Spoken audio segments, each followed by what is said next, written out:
Sir, क्या चाहिए? पाँव चुराती पैसे नहीं? कहाँ से? CID HELP help. CID help किसने लिखा है ये तुम्हारी कलाई पर? हैं? किसने लिखा है? किसने? श्रेया, जरा बात करो इससे, लगता है ये बहुत डरी हुई है। सर देखो, अगर तुम हमें कुछ बताओगी नहीं तो हम तुम्हारी मदद नहीं कर पाएंगे। डरो मत, जो भी है सब सच सच बता दो। कौन हो तुम? तुम्हारा नाम क्या है? तुम चोरी क्यों कर रही थी?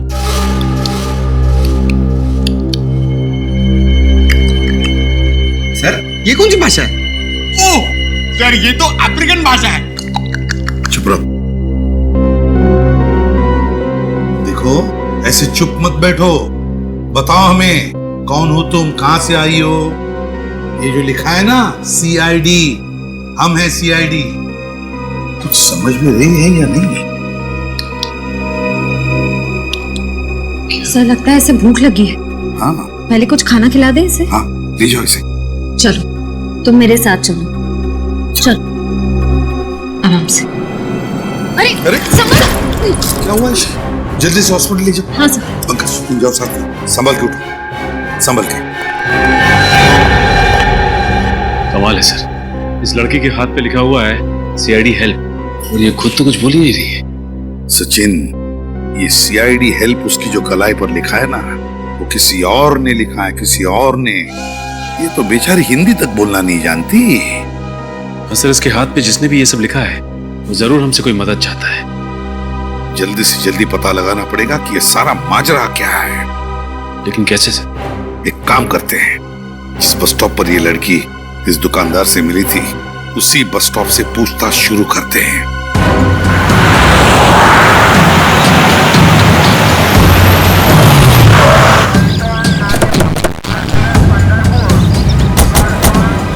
कहाँ पे सोई थी वो औरत? साहब उधर सोई हुई थी, ये सामने वाली दुकान मेरी है।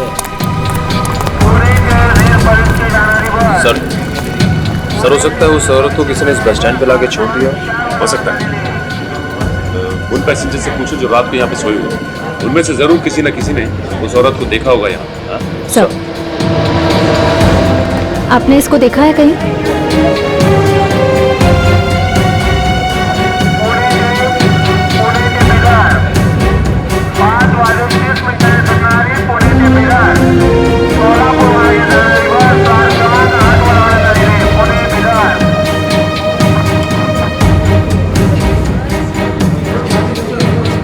इस औरत को यहाँ पे बस स्टॉप पे देखा आप लोग ने? मैंने तो नहीं देखा, पर एक भिखारिया सोता है रात को, शायद उसने देखा होगा। बताओ कहाँ है? आइए सर, यही है वो आदमी। भाई साहब, इस औरत को आपने यहाँ पे बस स्टॉप पे देखा था क्या? हाँ देखा ना साहब, इधर ही जमीन पे लेटी थी।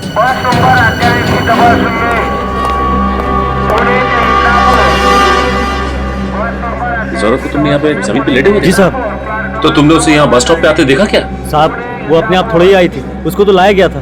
साहब बताओ बात क्या है, क्या जानते हो उसके बारे में? साहब रात करीब 2 बजे जीप में 2 लोग इसको लेकर यहाँ आए थे और इसको छोड़कर यहाँ से चले गए। वो औरत चीखी चिल्लाई नहीं? नहीं साहब, शायद बेहोश थी, या हो सकता है वो नींद में हो। तुमने गाड़ी का नंबर नोट किया? कुछ याद है तुम्हें? साहब बहुत अंधेरा था।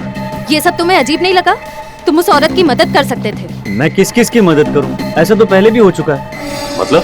इससे पहले भी 2 बार ऐसा हो चुका है।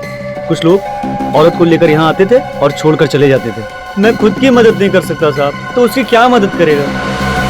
इसका मतलब इससे पहले भी 2 औरतें उस दरिंदे का शिकार हो चुकी हैं। लेकिन सर अभी तक हमारे पास उन दोनों औरतों के गायब होने की जानकारी नहीं है। हाँ, क्योंकि उन दोनों के हाथ पे CID हेल्प नहीं लिखा हुआ था। सर अब क्या करें? उस औरत के होश में आने का इंतजार। सालुंके साहब उस औरत के साथ में ही हॉस्पिटल में जहाँ पे उसका इलाज चल रहा है। अब इस केस की तह तक सालुंके साहब ही पहुंचा सकते हैं। अब कैसी तबीयत है इसकी? पहले से बेहतर है बस। और क्या बता सकता है इसके बारे में? बस 2 बातें पता चली हैं। एक तो ये कि इसके खून में हमें एक ऐसी दवाई मिली है जिसकी वजह से ये अपनी याददाश्त खो बैठी है। था। सर इसीलिए इससे अपना नाम नहीं याद आ रहा था। ये कौन है, कहां से आई है, इसके साथ क्या हुआ है, इसे कुछ पता नहीं। इस औरत की पूरी तरह से याददाश्त चली गई है। तो फिर ये औरत जरूर कुछ न कुछ तो जानती है, कोई ऐसा राज जो कोई नहीं चाहता उसका पर्दाफाश हो। पर हम उस राज का पता तो लगा ही लेंगे, और किसका राज है ये भी पता लगा लेंगे।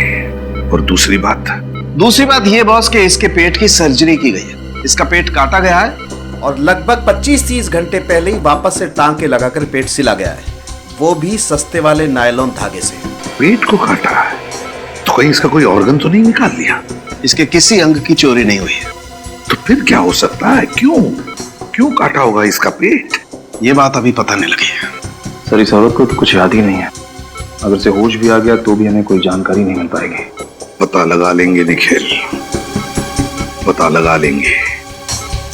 वो दो औरतें, बिल्कुल ऐसी दो औरतें जिनको इसी हालत में छोड़ा गया था उस बस स्टॉप पर, उन दो औरतों के बारे में पता लगा। आसपास जितनी भी हॉस्पिटल्स है वहां जाकर के पूछताछ करो, पता लगाओ उन दो औरतों के बारे में, कोई ना कोई सुराग तो जरूर मिल जाएगा।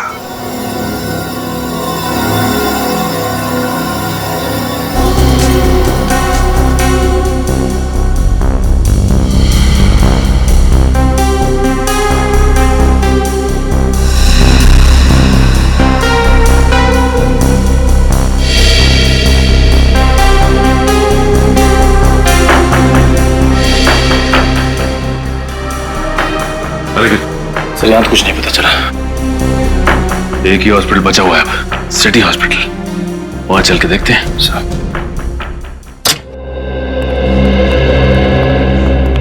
हम लोग सीआईडी से एक लड़की के बारे में कुछ पूछताछ करनी थी। सीआईडी? जी हाँ, सीआईडी। इस फोटो को ध्यान से देखिए और बताइए कि क्या ये लड़की अपना इलाज करवाने के लिए आपके हॉस्पिटल में आई थी? जी हाँ, इस लड़की के पेट पे ऑपरेशन का निशान है। घाव देख के लगता है मानो इस लड़की का ऑपरेशन 2-3 दिन पहले हुआ। तो हम जानना चाहते हैं लड़की इस हॉस्पिटल में एडमिट हुई थी या नहीं। सर ये तो क्या? सर हमारे हॉस्पिटल में 2 औरतों की लाशें आई हैं। 2 औरतों की लाशें? हाँ सर, और उनकी वेशभूषा तकरीबन ऐसी ही थी और उनके गहने भी तकरीबन ऐसे ही हैं। तो क्या उन दोनों औरतों की लाशें अभी भी मुर्दाघर में? हाँ सर, उन दोनों लाशों की शिनाख्त करने अभी तक कोई नहीं आया है, इसलिए वो दोनों लाशें मुर्दाघर में ही है। ठीक है, तो इन दोनों लाशों को हम देखना चाहेंगे। ठीक है सर, मैं अभी मॉर्ग के इंचार्ज को बुला देती हूँ। प्लीज। हेलो, आप जल्दी से लॉबी में आ जाइए, सीआईडी वाले आए हैं। सर वो आ रहे हैं।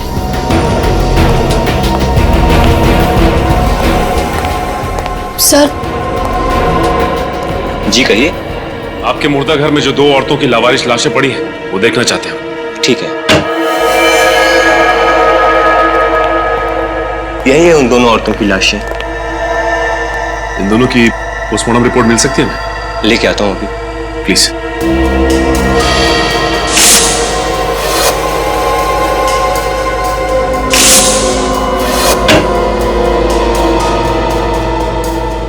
ये रही रिपोर्ट। निखिल, ये देखो, पोस्टमार्टम रिपोर्ट में लिखा गया है कि इनके पेट में जो घाव है वो ऑपरेशन की वजह से नहीं है। और जिस डॉक्टर ने पोस्टमार्टम किया है उसका भी यही कहना है कि इनका ऑपरेशन नहीं किया गया है। मतलब सर इनके शरीर से कोई भाग, कोई ऑर्गन निकाला नहीं गया? मतलब ये केस इलीगल ऑर्गन ट्रांसप्लांट का नहीं है, मामला कुछ और ही है। सर अगर इनके शरीर से कोई भाग निकाला नहीं गया है तो फिर इनका पेट काटा क्यों? यही तो मैं भी सोच रहा हूँ निखिल। तुम्हें याद है सालुंके साहब भी कह रहे थे कि गुड़िया के पेट पे जो टाके लगे थे उनमें भी इसी तरह के धागे का इस्तेमाल किया गया था। सर बस स्टैंड पे उस भिखारी ने बताया था कि उसने वहां पे 3 औरतों को देखा था। सर इसका मतलब? हाँ, और वो तीनों औरतें यही हैं, 2 ये और तीसरी वो गुड़िया। ये तीनों की तीनों मुंबई के बाहर से आई हैं, किसी एक ही जगह से। सर मुंबई से बाहर से आई हैं एक जगह से, मतलब? ये नोटिस किया तुमने? ये देखो, सबको देखकर लगता है कि ये तीनों औरतें मुंबई से बाहर से ही आई हैं, किसी एक ही जगह से। सर अगर ये तीनों औरतें मुंबई के बाहर किसी एक जगह से आई हैं तो इनके बारे में पता कैसे चलेगा? पता चलेगा निखिल, पता चलेगा। हर बस स्टॉप, हर रेलवे स्टेशन की खाक छाननी होगी, फिर पता चलेगा। नहीं साहब, मैंने तो नहीं देखा। पक्का इस तरह के कपड़े पहने हुए कहीं? नहीं सर, यहाँ नहीं। नहीं साहब, यहाँ पर तो आसपास कभी कहीं नहीं। पे भी? देखिए, इस तरह के कपड़े पहने हुए कोई भी औरत आसपास दिखाई देती है तो आप प्लीज मुझे इन्फॉर्म कीजिए। ये मेरा कार्ड है, इस पे मेरा नंबर लिखा हुआ है, फोन कीजिए प्लीज।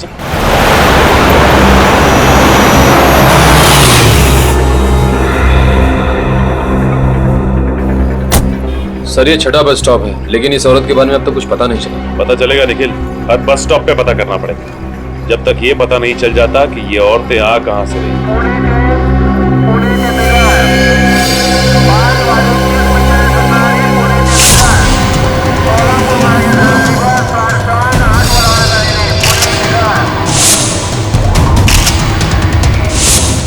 वो देखो, उस औरत ने भी ऐसे ही कपड़े पहन रखे। हाँ सर।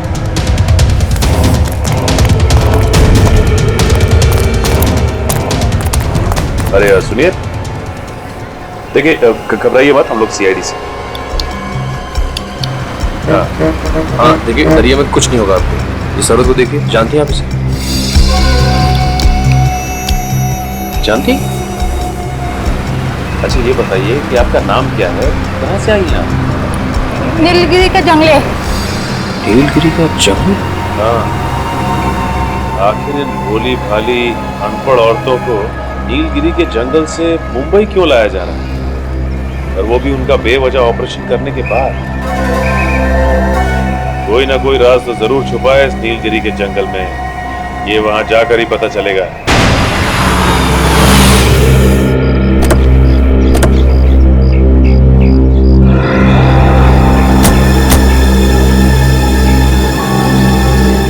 अरे इन गांव वालों का स्वागत करने का तरीका बड़ा अजीब है। ये हमारा स्वागत नहीं कर रहा, बल्कि हमें देखकर नाखुश है। वैसे भी हम यहाँ इनसे मिलने नहीं आए, हम लोग नीलगिरी की जंगल की उन औरतों के पेट की सर्जरी का राज जानने आए हैं, और हम वो जानकर ही रहेंगे। देखिए, हम लोग सीआईडी से और यहाँ पे कुछ छानबीन करने आए हैं। आप लोगों को हमसे डरने की कोई जरूरत नहीं है। डरना तो आपको पड़ेगा शहरी बाबू, और इधर से जाना भी होगा। ये धरती हमारी कर्म भूमि है, हमारी धर्म भूमि है। यहाँ पर किसी गैर इंसान को हम आने नहीं देंगे। काश हम लोग आपकी बात मान सकते हैं, लेकिन सीआईडी ना ही अपने आगे बढ़ाए हुए कदम पीछे लेती है, और ना ही हमें तहकीकात करने से कोई रोक सकता है। अगर आप लोगों ने कोई हरकत की तो ठीक है, आप लोग अपना काम कर सकते हैं, लेकिन छानबीन करने से पहले आपको उनसे मिलना होगा। किससे मिलना पड़ेगा? आइए मेरे साथ। चलिए आइए। हाँ भाई मनसुख, अरे एक हफ्ते पहले मैंने तुझसे ऑपरेशन के लिए 1 दर्जन कैंची, 2 दर्जन मोटी वाली सुई और नायलॉन के धागे मंगवाए थे। कब भेजेगा भाई? ठीक है, कल तक माल आ जाना चाहिए। मैं अभी रखता हूँ। माफ कीजिए, क्या चाहिए आपको? इस तरह के नायलॉन का धागा। हाँ हाँ है ना। जानवर कौन सा है आपका? जानवर मतलब? अरे भाई, जानवर बड़ा होगा तो धागा भी ज्यादा लगेगा ना, चमड़ी मोटी होती है ना उनकी। छोटा होगा तो 1 आध मीटर में काम हो जाएगा। मतलब ये धागा सिर्फ जानवरों पे इस्तेमाल किया जाता है? जी हाँ, आपको ये बात मालूम नहीं थी क्या? देखिए, हम लोग सीआईडी से। सीआईडी? जी हाँ, सीआईडी। हमारी जानकारी के हिसाब से ऑपरेशन करने के लिए इस तरह का धागा सिर्फ आपके पास मिलता है। बात तो ठीक है, लेकिन हुआ क्या है?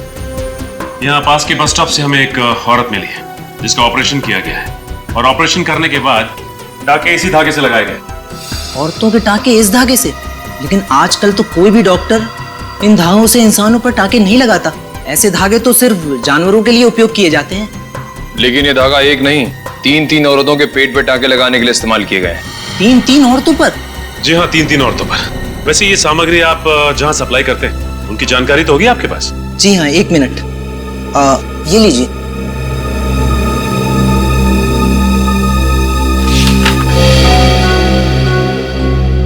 सर, ज्यादातर ऑपरेशन का सामान बड़े बड़े क्लिनिक और सरकारी हॉस्पिटल में भेजे गए। सर, ऐसे हॉस्पिटल तो कानून का पालन करते ही होंगे। हाँ, वो तो ठीक है, लेकिन ये देखो, बहुत से दवाखाने हैं जिनका लाइसेंस नंबर नहीं लिखा गया है यहाँ पे। इसका मतलब ये डॉक्टर्स गैर कानूनी तरीके से डॉक्टरी कर रहे हैं। सर, हो सकता है सर, लेकिन इस रजिस्टर में उनका नाम है, पता नहीं है। क्या चल रहा है? हाँ? चल क्या रहा? जिन दवाखानों का लाइसेंस तक नहीं है, आप उन्हें माल सप्लाई कर रहे हैं, और जिनको माल सप्लाई कर रहे हैं उनका पता तक नहीं है आपके पास। वो क्या, आपसे तो बाद में निपटते हैं। उससे पहले शहर के जितने भी दवाखाने हैं जिनका लाइसेंस नहीं है, वहां पे छापा मारते हैं, वहीं से कुछ ना कुछ पता चलेगा। देखो रामू, ये कोई आम खांसी नहीं, टीबी वाली खांसी है। अगर सही समय पे मेरे पास नहीं आते तो 15-20 दिन के लिए अस्पताल की खटिया पकड़नी होती। ये दवा लो, सुबह शाम खाने के बाद ले लेना, ठीक हो जाओगे। जी नमस्कार। छुट्टन, मैं ना कहता था, दद्दू बिल्कुल सही कहते थे, डॉक्टर भगवान का रूप होता है। बड़े भैया आप सही कह रहे हैं, दाम जैसे गरीबन के लिए डॉक्टर बाबू कितना कुछ नहीं करते। नहीं भाई, ऐसी कोई बात नहीं। भगवान का दिया हुआ सब कुछ है हमारे पास, इसलिए जन सेवा करते हैं। बताइए, आप दोनों में से कौन बीमार है? अब बीमार तो कोनो नहीं है डॉक्टर साहब, अब बस थोड़ा सुख सुविधा का बंदोबस्त हो जाए, आपका कृपा हो जाए। मैं समझा नहीं। छुट्टन, क्या है डॉक्टर साहब के औरत का पेट का ऑपरेशन करवाना है। ऑपरेशन? अरे औजार वगैरह तो है, बस ऑपरेशन कर दीजिए। देखिए, मैं ऑपरेशन नहीं करता, मगर आपके पास अगर कोई डॉक्टर है तो मैं अपना ऑपरेशन थिएटर भाड़े पे दे सकता हूँ। साहब डॉक्टर तो हमारा कोई नहीं है, एक मित्र है हमारे, लेकिन क्या है कि डॉक्टरी का लाइसेंस नहीं है उनके पास। चलेगा? चलेगा।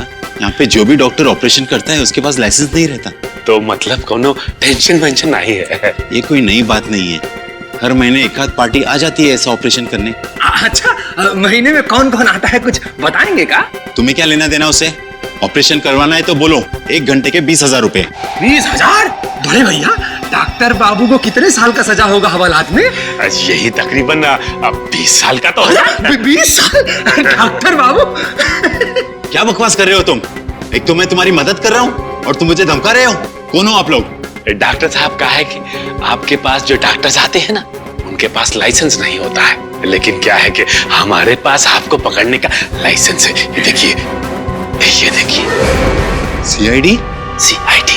सर मुझे माफ कर दीजिए, मुझसे गलती हो गई। माफ कर दीजिए। पहले बता, महीने में कौन कौन आता है एक बार यहाँ पे ऑपरेशन करवाने के लिए गैर कानूनी तरीके से? सर गांव के 2-4 गुंडे गांव की कुछ औरतों को लेके आते। गांव की औरतों को लेके आते हैं या फिर जंगल की औरतों को? शायद जंगल में रहने वाली औरतें, लेकिन किस चीज का ऑपरेशन होता है वो मुझे नहीं मालूम। देख, सच बोल, झूठ मत बोल, समझा? सर मैं सच कह रहा हूँ, मैं पैसे लेके 2 घंटे के लिए बाहर चला जाता हूँ। और क्या पता है उसके बारे में? सर एक बात है, जो भी औरतें अपने ऑपरेशन करवाने के लिए आती थी वो अपनी मर्जी से आती थी। अपनी मर्जी से आते? बिना जोर जबरदस्ती के? सर ये कैसे मुमकिन हो सकता है? उन गुंडों की तस्वीर बनवानी होगी आपको। जी सर, जो भी आप कहेंगे। एक बात समझ में नहीं आ रही है, कोई भी औरत जानबूझकर अपने आप को मौत के मुंह में क्यों डालेगी? अरे क्या कर रहा है सर? वनराज भाई, ये शहरी बाबू लोग कह रहे हैं कि ये सीआईडी से हैं और यहाँ छानबीन करने आए हैं। तो आप हैं इस गांव के करता धरता वनराज भाई।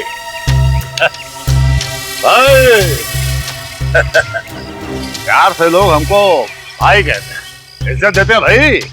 आप भी हमारे सवाल का जवाब दे दीजिए, हम भी आपको बहुत इज्जत देंगे। अब जैसा देश वैसी है।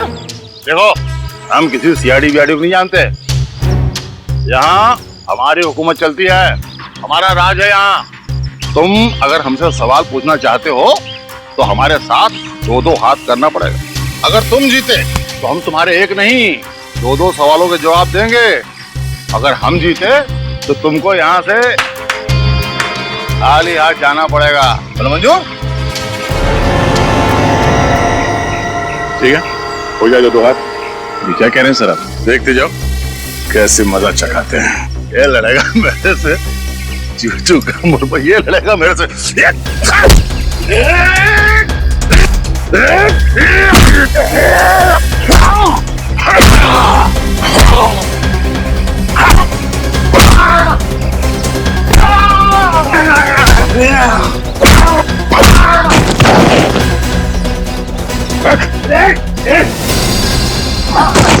अब मेरे सवालों का जवाब देगा हाँ, या और खातिरदारी करो तेरी?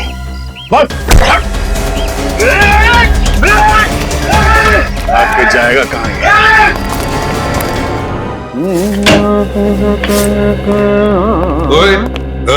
ये क्या, ये सुनने के लिए तूने जल्दी बुलाया हमको? तेरा गाना?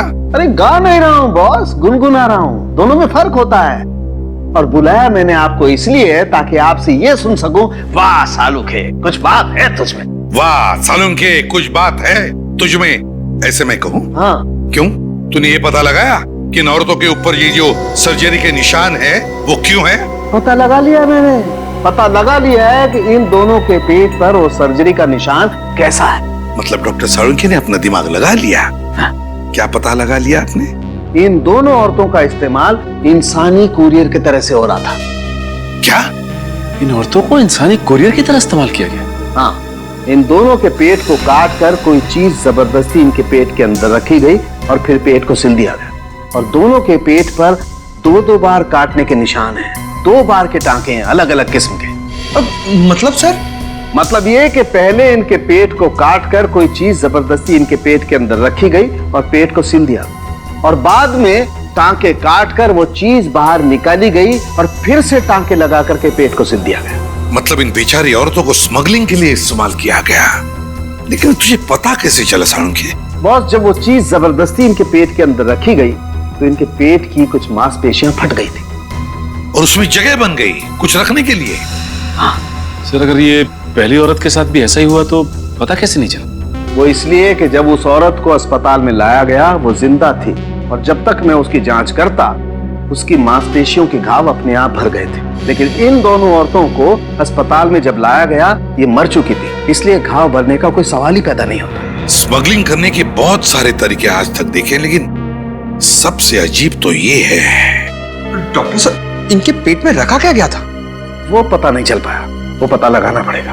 हाँ सर, ये तो पता लगाना ही पड़ेगा कि आखिर ये तस्करी किस चीज की हो रही थी। सचिन, पता तो हम लगा ही लेंगे कि किस चीज की तस्करी की जा रही थी, लेकिन है कौन ये टेढ़ा दिमाग जिसने इन बेचारे गरीब औरतों का इस तरह से इस्तेमाल किया? है कौन ये? मनराज, ये गन नीचे, गन नीचे। माफ कर दो, गलती हो गई साहब, गलती हो गई साहब, माफ कर दो। क्यों पहलवानी भूल गए? साहब मैं डर गया था साहब, मैं अपने लोगों के सामने अपनी नाक कैसे कटा सकता साहब, इसीलिए मैंने उन लोगों के सामने आपसे 2-2 हाथ करने की चुनौती दी थी साहब। आप जीत गए साहब, मैं हार गया साहब, माफ कर दो साहब। तो तुम वहां से भागे क्यों? मैं डर गया था साहब। सच्ची बताऊं साहब, मैं जंगल की लकड़ियां काट करके उसकी तस्करी करता हूँ साहब। मुझे नहीं मालूम था साहब इतने से जुर्म के लिए सीआईडी वाले मुझे पकड़ने के लिए यहाँ तक आ जाएंगे साहब। ये लो, हम लोग जंगल के औरतों की बात कर रहे हैं और ये जंगल के लकड़ियों की बात कर रहा है। जंगल की औरतें? मैं कुछ समझे नहीं साहब। इसे जानते हो? ऐसी औरतों को नीलगिरी के जंगल से मुंबई लाया जाता है, इनका पेट काट के टाके लगाए जाते हैं। पेट के टाके? हाँ। मैं ऐसा कुछ नहीं जानता साहब, मैं सच्ची बताऊं साहब, अगर हमारे गांव में कोई अनजान आदमी घुस जाता तो हम लोग उसको चेतावनी देकर के छोड़ देते हैं, लेकिन ये नीलगिरी के लोग बहुत खतरनाक हो गए साहब। एक बार मैंने अपने कुछ साथियों को नीलगिरी के जंगल में भेजा था कब्जा करने के लिए, पता नहीं साहब वो कहाँ गया, आसमान खा गया कि जमीन निकल गया, आज तक वापस नहीं आया था। हाँ सर। क्या स्मगलिंग? किस चीज की स्मगलिंग सर? ठीक है सर, मैं पता लगाता हूँ। ओके। एसीपी साहब का फोन था, उन औरतों का पेट काट कर उनमें कोई चीज रखी जाती थी स्मगलिंग करने के लिए। मनराज, नीलगिरी के जंगल में ऐसे कौन सी कीमती चीज है जिसकी तस्करी के लिए कोई इतनी घिनौनी हरकत करेगा? ऐसी कोई चीज है नहीं साहब, मैं इस जंगल के चप्पे चप्पे से वाकिफ हूँ साहब। अगर यहाँ ऐसी कोई चीज होती तो मैं जंगल की लकड़ी की तस्करी क्यों करता साहब? हाँ, पुरातत्व विभाग के कुछ लोग यहाँ पे आए थे, 3 साल तक उन्होंने खोज भी की, लेकिन उनको भी कुछ नहीं मिला था। कब हुआ था ये सब? पुरातत्व विभाग वाले लोग कुछ 5 साल पहले आए थे साहब, 3 साल तक उन्होंने इस जंगल के चप्पे चप्पे को खोजा साहब, उनको कुछ नहीं मिला साहब। सर, बहुत ही अजीब बात है, जब ये जंगलवासी किसी बाहर वाले को जंगल में जिंदा ही नहीं छोड़ते थे, तब 3 सालों तक उन्होंने आर्कियोलॉजिस्ट को यहाँ काम कैसे करने दिया? उस आर्कियोलॉजिस्ट का पता लगाना होगा जिसने नीलगिरी के जंगल में इतना समय बिताया, वो इस जंगल के चप्पे चप्पे से वाकिफ है। जल्दी काम करो, जंगल की तलाशी लेने की तैयारी करो। आप? जी, मैं सुष्मिता, निशिकांत की पत्नी। अच्छा, हमें निशिकांत जी से ही मिलना है। लेकिन वो तो 2 साल पहले ही गुजर गए। माफ कीजिएगा, हमें पता नहीं था, कैसे मौत हुई उनकी? अब मैं क्या बताऊं, निशिकांत नीलगिरी के जंगलों में कुछ अमूल्य वस्तु की खोज करने गए थे। 3 साल वहाँ पर रहे भी, पर उन्हें वहाँ पर कुछ नहीं मिला। पर जब लौटे तो बहुत खुश थे। इतनी मेहनत के बाद उन्हें कुछ मिला नहीं, फिर भी वो खुश थे, क्यों? क्योंकि सरकार ने उन्हें आर्कियोलॉजी के लिए नेशनल प्राइड अवार्ड देने का फैसला लिया था और उन्हें कुछ सर्टिफिकेट और मेडल भी मिलने वाले थे। पर जब वो अवार्ड फंक्शन से लौट रहे थे तब उनकी गाड़ी का एक्सीडेंट हो गया, उसमें आग लग गई और उसमें निशिकांत भी जलकर मर गए। किसी ने सोचा भी नहीं होगा कि ऐसी मौत हो जाएगी उनकी। जी मुझे पता था और ये बात निशिकांत को भी पता थी। मैंने कई बार निशिकांत को समझाने की कोशिश की लेकिन उन्होंने मेरी एक भी नहीं सुनी। और निशिकांत जी जानते थे कि उनकी मौत होने वाली? जी, आखिर नीलगिरी के जंगल के अभिशाप से कब तक बचे रहते वो? ये कैसी बातें कर रही हैं सुष्मिता जी आप? इतनी पढ़ी लिखी होकर आप श्राप अभिशाप ऐसी बातों पे यकीन रखती हैं? मुझे ज्ञान है तभी तो विश्वास है। उस खौफनाक अभिशाप के मुताबिक उस जंगल वासियों के अलावा जो भी कोई उस जंगल में घुसने की कोशिश करेगा तो नीलगिरी जंगल के देवता उस पर क्रोधित हो जाएंगे और उसे कभी क्षमा नहीं करेंगे। आग की बारिश करके नीलगिरी जंगल के देवता उस पापी को जलाकर राख कर देंगे और निशिकांत की मौत भी जलने से हुई है। ये आपका अंधविश्वास है सुष्मिता जी। इस हकीकत के बारे में निशिकांत ने खुद रिसर्च करके पता लगाया था और ये आज की बात नहीं है, हजारों साल पहले की बात है।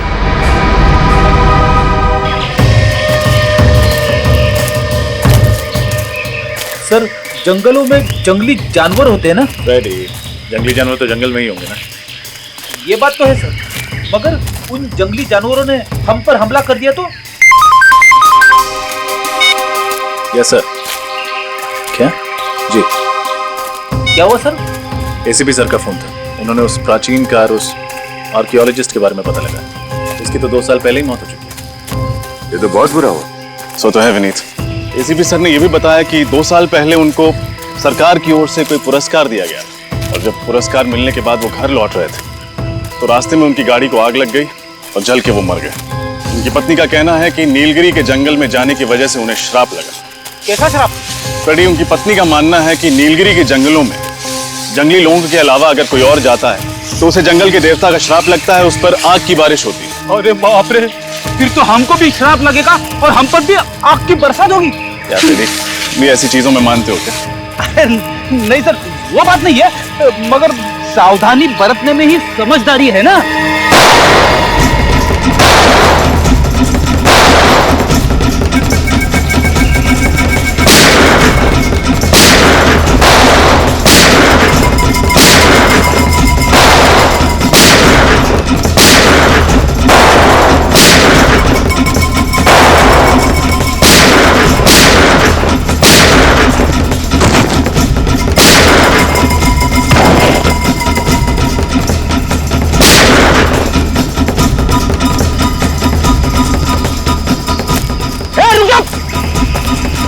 रुक जाओ!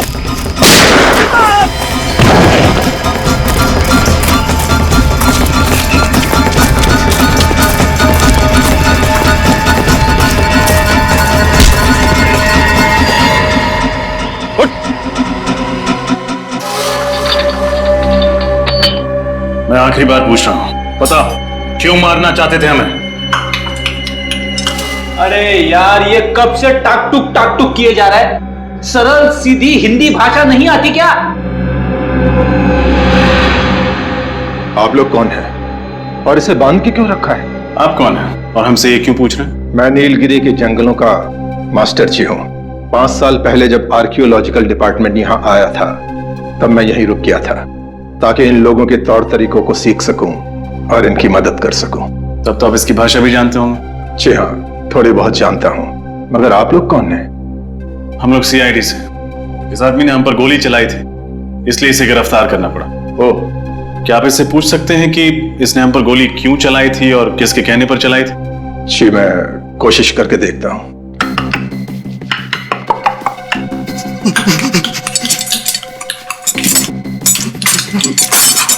ये क्या कह रहा है? मैं समझने की कोशिश कर रहा हूं मगर ठीक से समझ नहीं पा रहा हूं।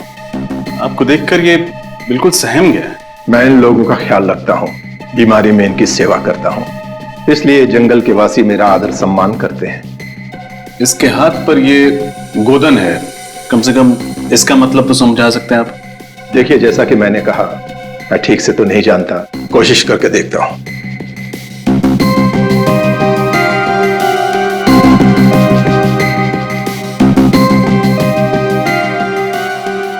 इस पर पौराणिक भाषा में ये लिखा है, जिसका मतलब ये है कि ये आदमी जंगल के देवता का सिपाही है और देवता द्वारा दी गई भेंट की रक्षा करना इसका कर्म और धर्म है।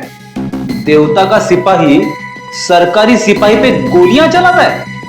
ये लोग इस जंगल को अपनी जन्मभूमि मानते हैं और इसकी सुरक्षा करना अपना कर्तव्य समझते हैं। इन लोगों का मानना है कि अगर बाहर का कोई इंसान इस जंगल में प्रवेश करेगा तो जंगल के देवता नाराज हो जाएंगे और उन पर आग की बारिश होगी। फिर आग की बारिश? आग की बारिश का मतलब क्या है? हो सकता है ये सब काल्पनिक हो, लेकिन इन लोगों का इस बात पर बहुत भरोसा है।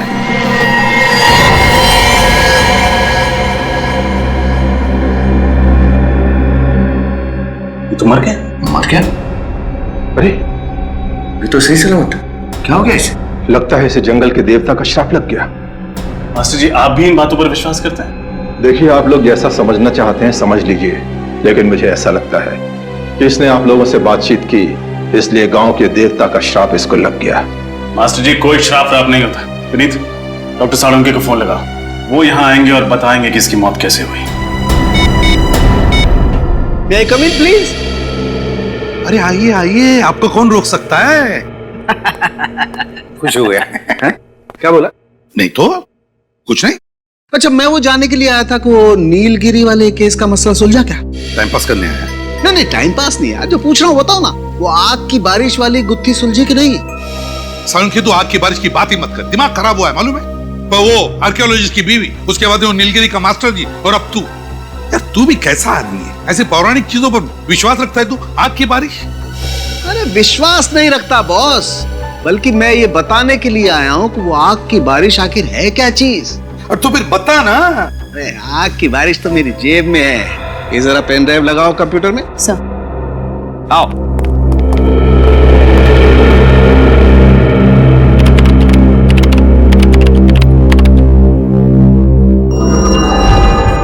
ये देखो बस, ये उल्का पिंड, जिन्हें आप उल्का तारा भी कह सकते हैं। मीटियोराइट्स और कॉमेट्स। एग्जैक्टली, अंग्रेजी में यही कहते हैं। बॉस, वैसे तो ये उल्का पिंड ब्रह्मांड में चक्कर लगाते रहते हैं, लेकिन कभी कभी धरती के गुरुत्वाकर्षण, ग्रेविटेशनल फोर्स की वजह से जब धरती की तरफ बढ़ने लगते हैं, तो धरती के अंदर घुसने के लिए इन्हें धरती के वातावरण को चीर करके आना पड़ता है। और ऐसा करने के लिए इन गुरुत्वाकर्षण की वजह से इसमें एक जबरदस्त घर्षण होता है, जिसकी वजह से इनका तापमान बढ़ जाता है। कभी कभी तो इनका तापमान 10,000 डिग्री सेल्सियस से भी ज्यादा हो जाता है। 10,000 डिग्री से भी ज्यादा? तब तो ये आग के गोले बन जाते हैं, और जब ये धरती की तरफ गिरने लगते हैं तो लगता होगा आग की बारिश हो रही है। और बॉस, मेरी रिसर्च बताती है कि हजारों साल पहले नीलगिरी के जंगलों में ऐसी ही आग की बारिश हुई थी। और शायद इसीलिए नीलगिरी के जंगल में रहने वाले लोगों को लगता होगा कि अगर कोई बाहर का आदमी उनकी जमीन पर पैर रखे उनकी देवताओं की इजाजत के बगैर, तो देवताओं को गुस्सा आता होगा और वो आग की बारिश करते होंगे उस पर। हाँ विनीत, क्या? अच्छा ठीक है, ओके। यार साळुंखे, तूने तो कमाल का रिसर्च कर दिया यार। तुझे तो गिफ्ट देनी पड़ेगी। हाँ, दो जरूर दो। आजा आजा। साळुंखे, तुझे मैं नीलगिरी के जंगल की सफर करवाता हूँ। नहीं नहीं, मैं नीलगिरी के जंगलों में क्या करूंगा? नहीं बॉस, मैं अपनी लैब में ठीक हूँ यार। अबे डरता क्या है, वहाँ कोई आग की बारिश वारिश नहीं होने वाली है। फिर भी यार साळुंखे, वहाँ पर एक नीलगिरी वासी की मौत हुई है हमारे लोगों की आंखों के सामने, और मैं चाहता हूँ कि तू वहाँ चले जाए। ओह अच्छा अच्छा, तुम नहीं आओगे? पिकनिक है। नहीं नहीं, मतलब तुम होते तो। अब अभिजीत आ रहा है। हाँ ठीक है। हाँ। और भाभी के हाथ का सलाद भी लेके जाना साथ में। भाभी का नाम नहीं लेना यार। हाँ समझा? अच्छा। क्या यार, फंसा देते हो तुम लोग यार।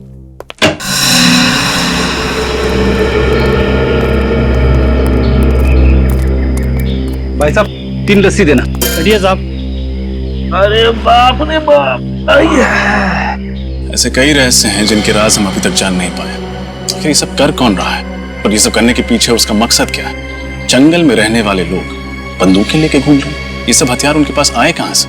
और सर, ये बेचारे गांव वाले जंगल में कदम रखने से भी डर रहे हैं, इन्हें अपनी जान गंवाने का खतरा है वहाँ। आखिर ये नीलगिरी के जंगलों में चल क्या रहा है? और वो भगवान का आशीर्वाद, आखिर वो चीज क्या है जिसे ये लोग भगवान की भेंट समझते हैं? कोई बहुत ही खास, बहुत ही अनोखी वस्तु होगी, जिसको इन जंगलवासियों ने कभी देखा नहीं, और कोई तो कारण है जिसकी वजह से इन जंगलवासियों को लगता है कि भगवान ने ये वस्तु खासकर उन्हीं के लिए भेजी है। और वो आदमी जिसे हमने जंगल में पकड़ा था, वो जंगल का सिपाही था। जंगलवासियों ने उसे उस खास पेट की रक्षा के लिए तैनात किया हुआ था। मुझे लगता है ये जंगल वाले अनपढ़ हैं, नासमझ हैं। जरूर कोई आदमी है जो इनके दिमाग में चीजें डाल रहा है, लेकिन कौन? सर, मुझे लगता है सब जानने के लिए हमें जंगल में छापा मारना चाहिए। हमें अपनी पूरी ताकत और पूरी तैयारी के साथ जंगल में जाना ही होगा। हाँ सर, मेरे दिमाग में भी यही बात चल रही है विनीत। जब तक हम उस जंगल की खाक नहीं छानेंगे तब तक ये राज राज ही रहेगा। लेकिन मुझे चिंता है जंगल में रहने वाले औरतों की, बच्चों की। छापा मारते वक्त कहीं उन्हें कुछ ना हो जाए। लो, आपको दे दो।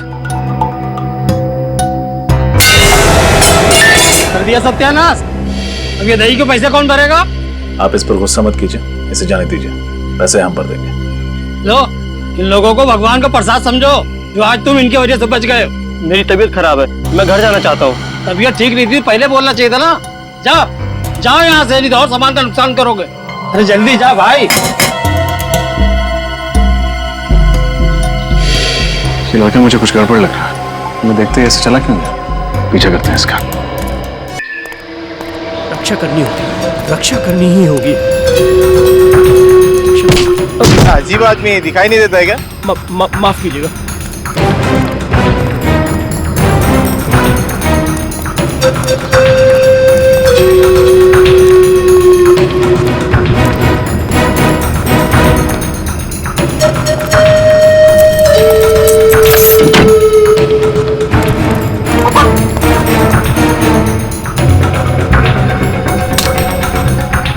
सुरक्षित है, भगवान की धरोहर सुरक्षित है। मगर कब तक? शहर के लोग इसे ढूंढते हुए यहाँ तक आ गए। तो ये है भगवान का उपहार, लाओ हमें दे दो। नहीं, कभी नहीं। तुम सब लालची हो, राक्षस हो। हमारे देवता के आशीर्वाद तुमसे छीनना चाहते हो। देखो, चुपचाप ये बॉक्स हमारे हवाले कर दो, वरना क्या? मैं अपने प्राणों की आहुति दे दूंगा, मर जाऊंगा, लेकिन जंगल के देवता के इस उपहार को तुम शहरी लोगों के हाथों में कभी नहीं दूंगा। हम पर विश्वास करो, हम सीआईडी से, हम जंगलवासियों के दुश्मन नहीं, शुभचिंतक है। नहीं, झूठ बोला है तुम सब। तुम शहर के लोग अभिशाप बन के आए हो हमारे लिए।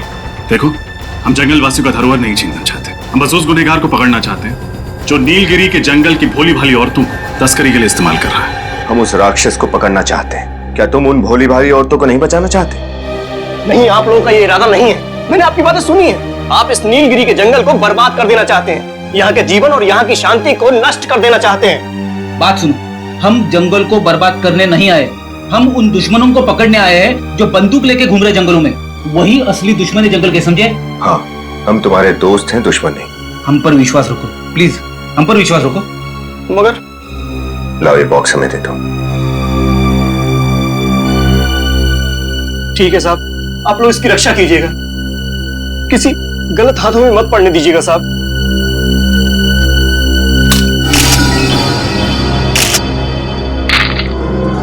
ये बैंगनी पत्थर, इसे तुम भगवान का उपहार मानते हो? इन बैंगनी रंग के पत्थरों को तुम भगवान की भेंट समझते थे? आपको कदर नहीं है इनकी साहब। ये उपहार है भगवान का हमारे लिए, ऊपर से गिरे हैं ये साहब। चमत्कार है ये साहब, भगवान का चमत्कार हमारे लिए। सारंगे साहब, यस सर, आप सेफ हाउस पहुंचे। क्या बात है डॉक्टर साहब, आप इस पत्थर को इतने गौर से क्यों देखे जा रहे हैं? इस पत्थर में कोई खास बात है क्या? खास बात, बहुत ही खास बात है। ये टेफाइट पत्थर है और बहुत ही कीमती है। क्या ये पत्थर कीमती है? 1 ग्राम टेफाइट की कीमत कम से कम 10 लाख रुपए होती है। अरे बाप रे!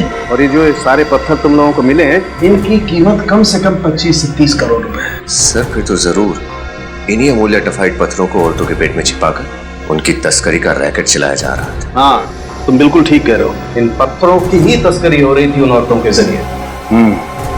हमें यह पता करना चाहिए कि इन पत्थरों की तस्करी के पीछे किसका हाथ है। लेकिन ये पत्थर नीलगिरी के जंगलों में आए कहां से? वर्षों पहले जिस मीटियोर की वजह से आग की बारिश हुई थी, ये उसी के टुकड़े हैं जो जमीन पर गिरकर टेफाइट पत्थर में बदल गए। हमें नीलगिरी के जंगलों में एक बार फिर से जाकर के उस जमीन की अच्छी तरह से जांच करनी चाहिए। हम नीलगिरी के जंगल में जाएंगे जरूर, पर पूरी तैयारी के साथ।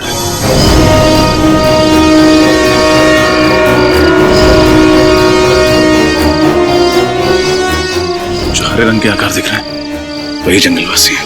कहाँ सर? मुझे तो कोई दिखाई नहीं दे रहा। वो जो घर जैसी चीज है वहां देखो, तो आदमी दिखे। अरे हाँ, ये गॉगल तो बड़ा ही कमाल का है, अंधेरे में भी आदमी दिखाई देते। वे धीरे बोलना चाहिए, उन जंगलवासियों की सुनने की शक्ति बहुत तेज होती है।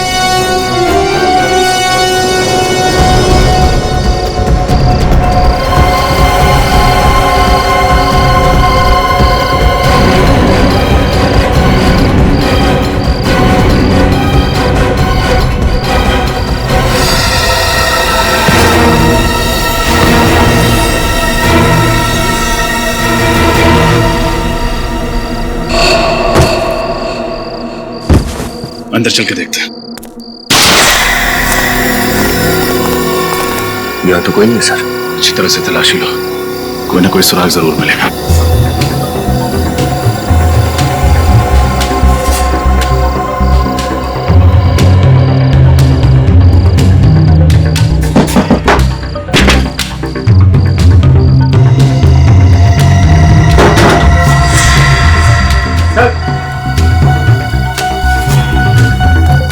ये देखिए सर,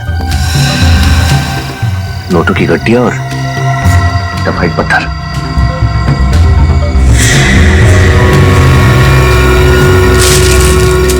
इतने सारे टफाइट के पत्थर, उनकी कीमत तो करोड़ों में होगी। ऐसा कौन हो सकता है जो नीलगिरी की अमूल्य अमानियत को चुराने की साजिश कर रहा है? लगता है कोई। अरे ये कौन है? खोलो इन्हें, गलती से जंगल में आ गए होंगे और जंगल वासियों ने इन्हें यहाँ जबरदस्ती बंदी बना के रखा होगा। पानी पानी पानी पानी पानी।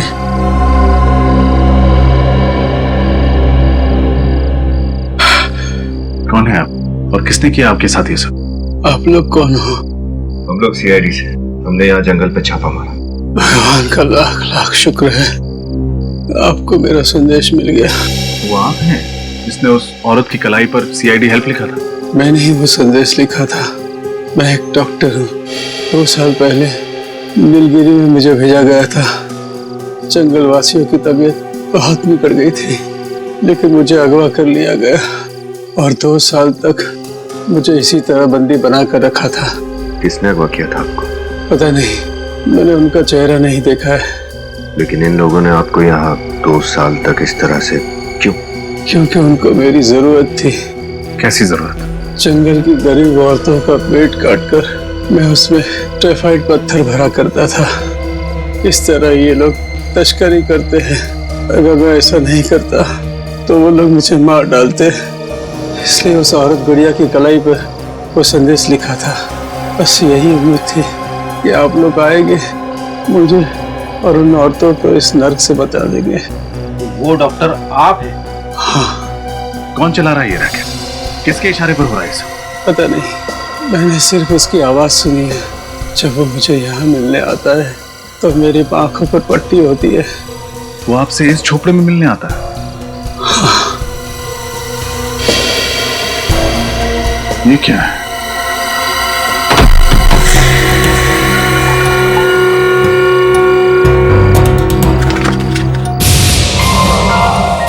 सर्टिफिकेट।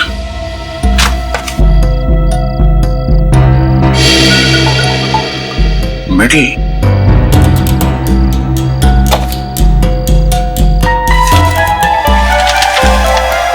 तो ये है, इसका हाथ है इस पूरे रैकेट के पीछे।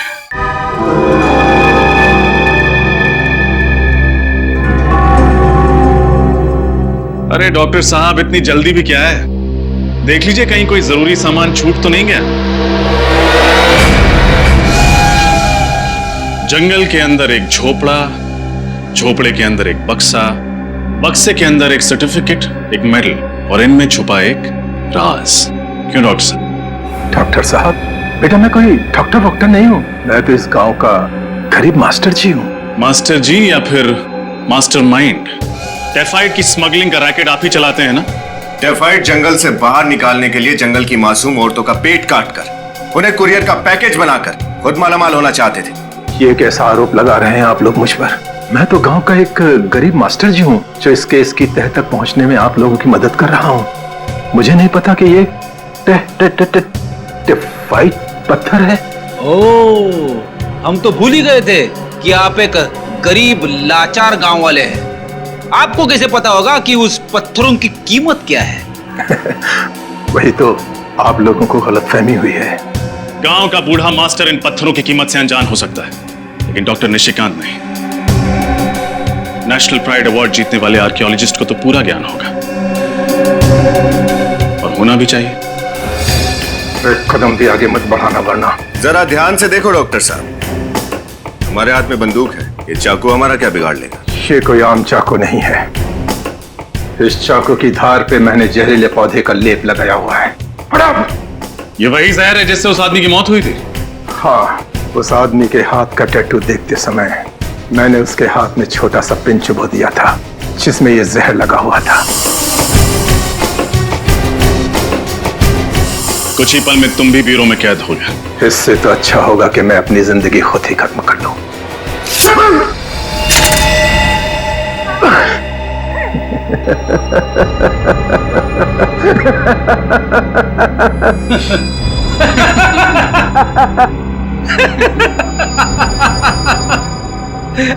कोई प्रॉब्लम नहीं है डॉक्टर साहब। हमारे डॉक्टर सालुंके साहब ने जहर को बेअसर करने की दवाई दी है, एंटीडोट।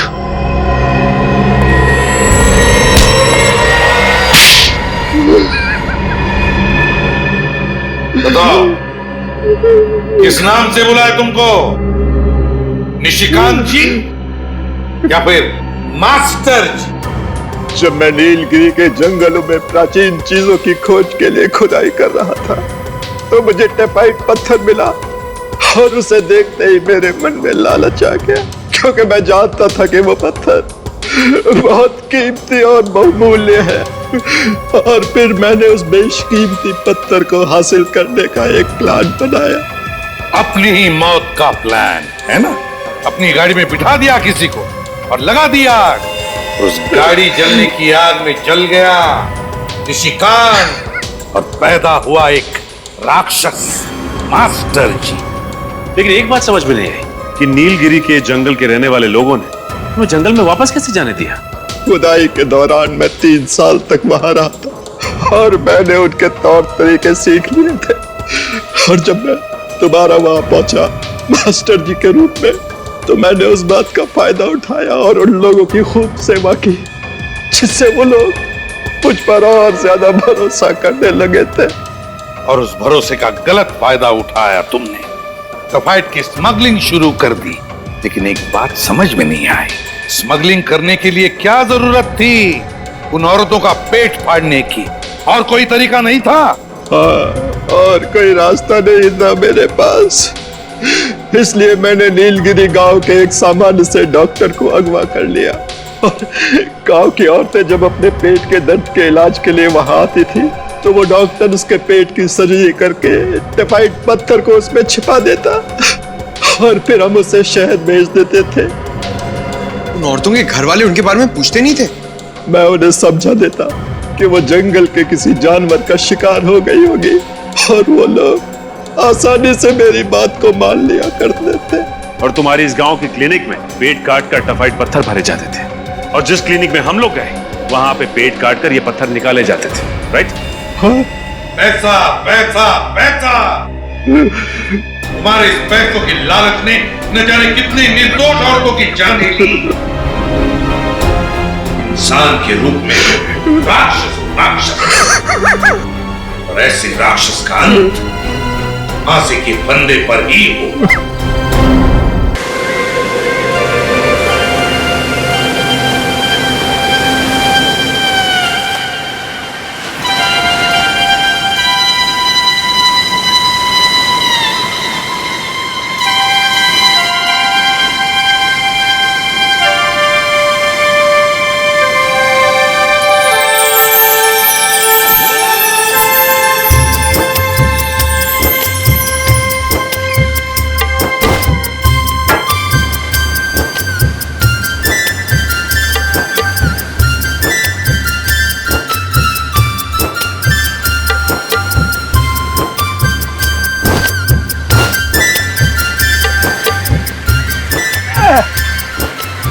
बापरे बोट का जात नाही मोठीला काय झालं धंद्याची खोटी करते काय अरे बापरे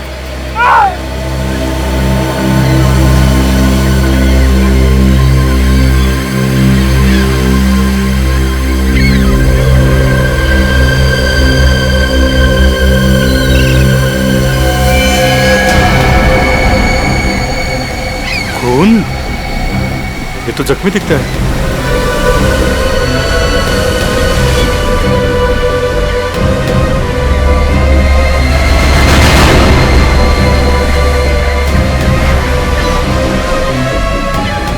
ये तो जिंदा है, इसे हॉस्पिटल ले जाना पड़ेगा।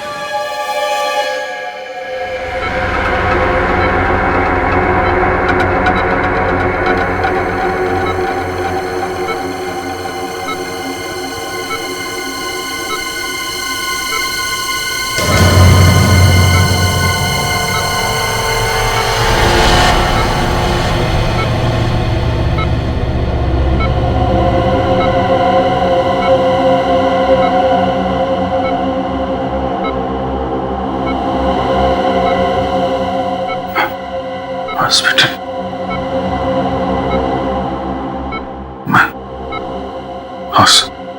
हॉस्पिटल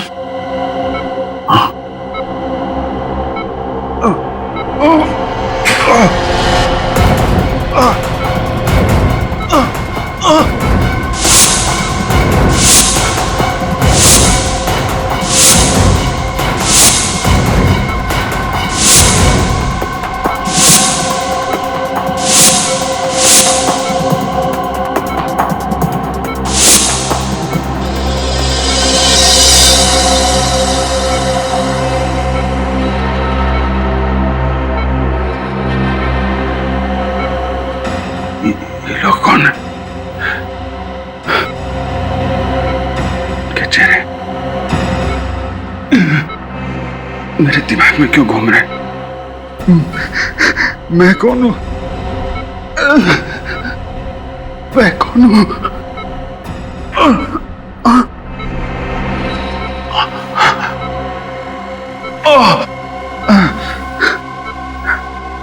चोट कैसे लगा? मैं कैसे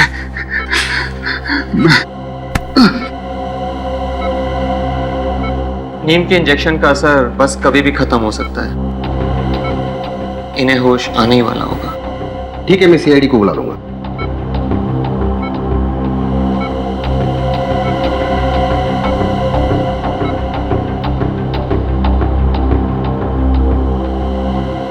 साहब मैं जा सकता हूँ? नहीं, अभी तुम यही रुको, शायद सीआईडी वाले तुमसे कुछ सवाल करना चाहे। ठीक है साहब।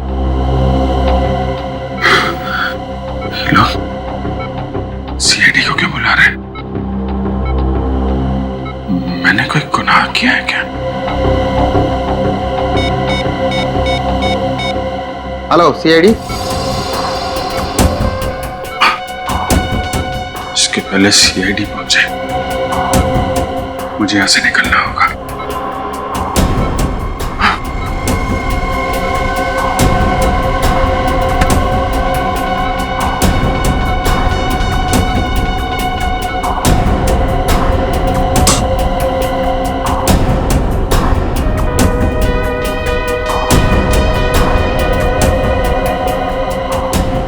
सीआईडी के पहुंचने तक तुम यहीं रुकना।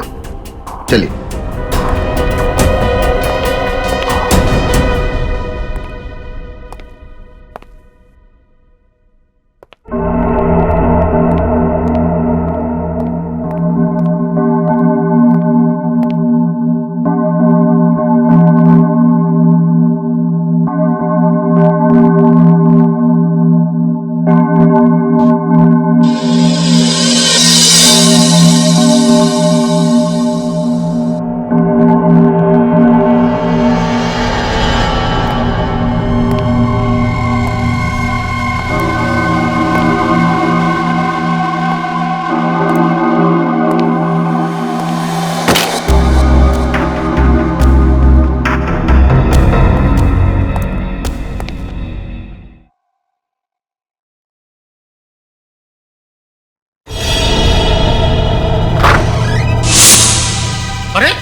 कौन हो तुम? और स्टाफ रूम में क्या कर रहे हो? और ये मेरे कपड़े निकालो ने, निकालो ने। भाई साहब वो अरे कपड़े निकालो। क्या कर रहे हो?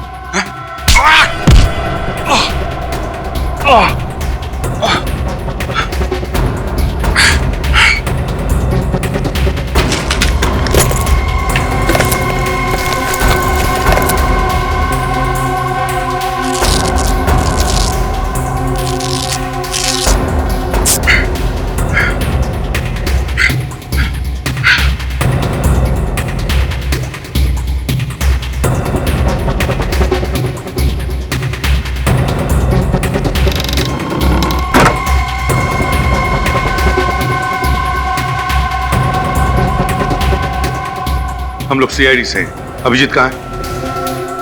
आईसीयू में। आईसीयू?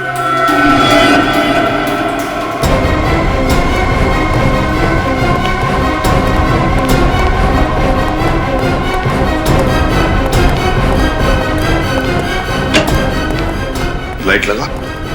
अभिजीत कहाँ गया? कहाँ गया अभिजीत? पता नहीं सर, यही अंदर तो थे, इसी बेड पर लेटे हुए थे। पता नहीं अंदर ही थे? तो फिर इस वक्त कहाँ गया वो? मैंने कहा था ना तुम्हें नजर रखने के लिए। सर अब मुझे क्या पता कि एक सीआईडी ऑफिसर इस तरह से हॉस्पिटल से भाग जाएगा। एक सीआईडी ऑफिसर ने मुजरिम है। सर प्लीज सर, सबके सामने अभिजीत को मुजरिम मत कहिए। फिर क्या कहें उसे? हाँ? इस तरह से हॉस्पिटल से भाग जाता है वो, उसे तुम क्या कहोगे? साहब, जो आदमी इस कमरे में था उसने स्टाफ रूम में मुझे मारा और मेरे कपड़े पहनकर भाग गया साहब। देखा देखा क्या किया उसने? कब हुआ ये? सब ये कोई 5 या 10 मिनट पहले की। 5-10 मिनट पहले? मतलब जैसे हम हॉस्पिटल में आए वो हमारे नाक के नीचे से भाग गया, लेकिन ज्यादा दूर गया नहीं होगा। सचिन निकल, जाओ बाहर जाकर देखो, देखो कहीं दिखता है क्या। सर तुम भी जाओ, दवा पानी करो। जी सर। सर ये वही फिशरमैन है जिसे अभी जी बेहोशी की हालत में मिले थे। कहाँ मिला था? मंडल समुद्री घाट पे।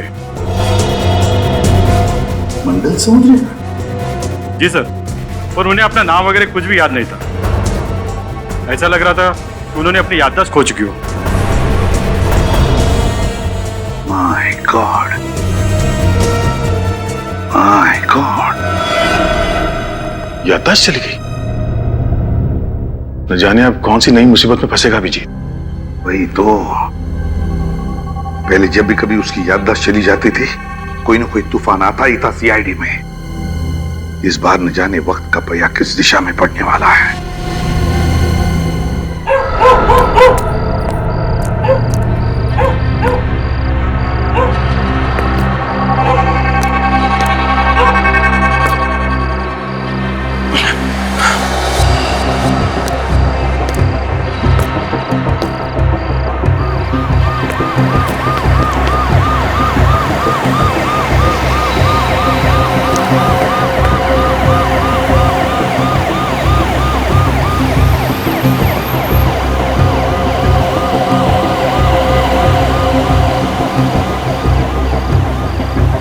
पुलिस वाले, सीआईडी वाले मेरे पीछे क्यों पड़े हुए हैं? ऐसा क्या गुनाह किया है मैंने?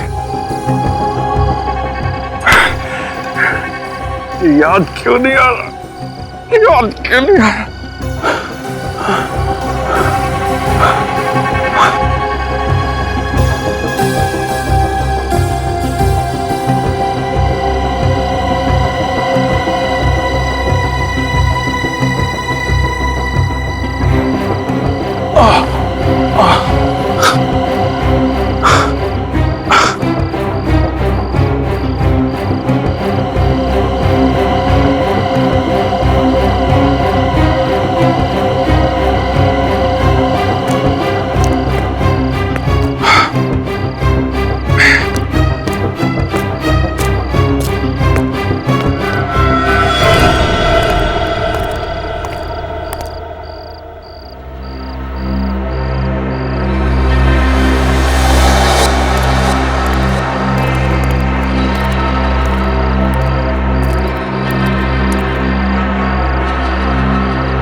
दोबारा वहीं जाना चाहिए जहां मैं उस मछुआरे को मिला था। शायद वहां कोई हादसा हुआ मेरे साथ, उधर जाके कुछ याद आ जाए।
भाई साहब,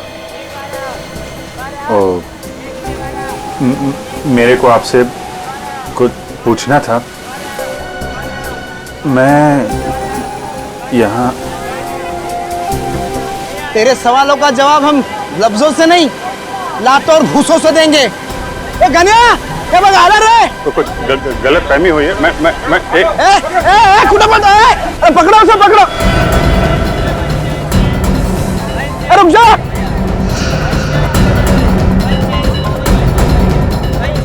पकड़ो उसे, पकड़ो।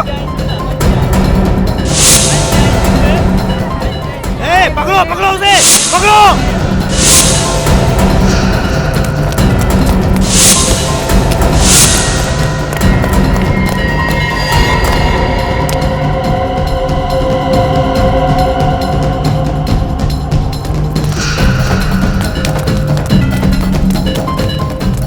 पकड़ो पकड़ो उसे।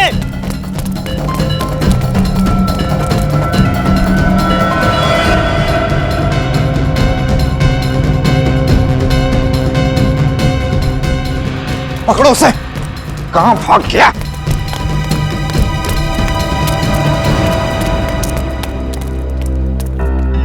अभी तो यही था।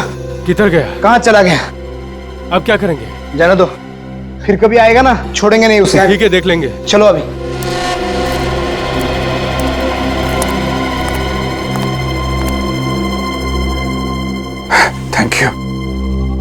Thank you very much. आपने मुझे इन लोगों से बचा लिया। अरे हुआ ना, नहीं पर कैसा बाकी पे किसी बात कर रहे लो? आजा। क्या हो गया? आज तुम जानते हो मुझे? हा? कौन हूं मैं? ये मजाक का टाइम नहीं है। और हाँ, वो जो लड़की के बारे में पूछ रहे थे ना, वो तो टपक गई। लड़की? कौन लड़की? अरे बोले तो वो 5 बत्ती का ट्रैफिक सिग्नल है ना, उधर तेज आती एक कार ने उसको ठोक दिया अभी परसों।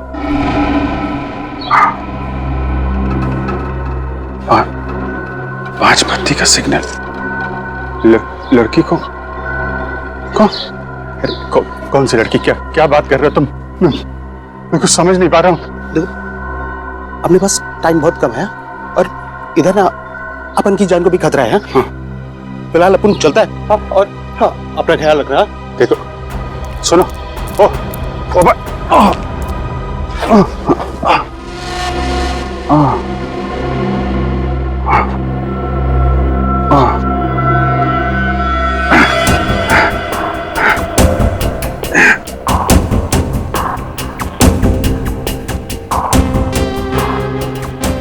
पांच बत्ती का सिग्नल। लड़की, ये लोग मेरे पीछे क्यों पड़े हैं? और सीआईडी वाले मुझे क्यों ढूंढ रहे हैं? कुछ समझ में नहीं आ रहा।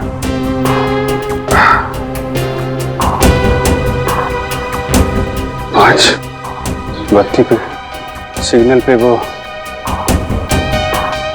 लड़की 5 बत्ती का सिग्नल।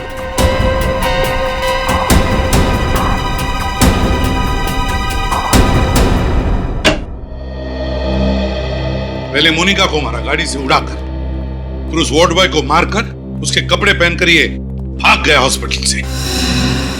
सर, आप तो जानते ही अभिजीत की याददाश्त जब भी चली जाती है उसके दिमाग में उथल पुथल मच जाती है सर। उसे कुछ याद नहीं रहता वो कौन है, क्या कर रहा है। पता नहीं क्यों दया इस बार ऐसे लग रहा है कि वो नाटक कर रहा है याददाश्त चली जाने का। समझ में नहीं आता क्या चल रहा है उसके दिमाग में। सर, अभिजीत के खिलाफ कोई सबूत तो मिला नहीं है और मुझे पूरा यकीन है सर अभिजीत ऐसा गुनाह नहीं कर सकता। जज्बाती मत बनो दया, जज्बाती मत बनो। अभिजीत हॉस्पिटल से भाग गए? हाँ डॉक्टर तारिक, पता नहीं अभिजीत सर ने ऐसा क्यों किया। मुझे पक्का यकीन है जैसे ही अभिजीत सर की याददाश्त वापस आएगी वो खुद ब खुद चले आएंगे सीआईडी ब्यूरो में सच्चाई बताने। सच्चाई तो न्यूज़पेपर में छप चुकी है फ्रेडी सर। एक सीआईडी ऑफिसर मासूम लड़की का हत्यारा। अखबार वालों को बस मसाला चाहिए अपनी खबरें बेचने के लिए। सर, आपका दिल भी जानता है अभिजीत सर गुनहगार नहीं हो सकते। उन सारे सबूतों का क्या जो अभिजीत के खिलाफ है? सर, सारे सबूत हमारे हाथ में लगे हैं। जिस दिन ये सारे सबूत मिल गए मुझे यकीन है कि आपका शक भी दूर हो जाएगा। मगर सच्चाई को झुठलाया नहीं जा सकता दया। पहाड़ में टक्कर मारने से कोई फायदा नहीं। तुम दोनों को यहाँ पे नहीं आना चाहिए था। पता नहीं कौन लोग हैं, कितने खतरनाक है वो। जो लोग अभिजीत पे गोली चला सकते हैं वो कुछ भी कर सकते हैं। इस लड़ाई में आप अकेले नहीं है दया। मेरा दिल भी यही कहता है कि अभिजीत बेगुनाह है और सच्चाई हम ढूंढ के निकालेंगे। हाँ तारिका, मैं समझ सकता हूँ, लेकिन श्रेया तुम्हें क्या जरूरत थी हम दोनों के साथ यहाँ आने की? सर, मुझे पूरा यकीन है कि आप जो कर रहे हैं सही कर रहे हैं, इसलिए चाहे कुछ भी हो जाए मैं आपका साथ जरूर दूंगी। शायद इन लोगों ने कुछ देखा हो। हाँ। सुनिए भाई साहब, जरा ये फोटो देखो। पिछले 1-2 दिन में इस आदमी को यहाँ पे देखा था। अरे ये तो वही बदमाश है जिसने हमारा इतना नुकसान किया। आप उसके दोस्त हो क्या? जबान संभाल के बात कर। सीआईडी खड़ी है तुम्हारे सामने। सीआईडी? अरे माफ करना साहब, गलती हो गई। क्या नुकसान किया इन्होंने तुम्हारा? साहब, कल एक आदमी के साथ उनकी हाथापाई हो गई और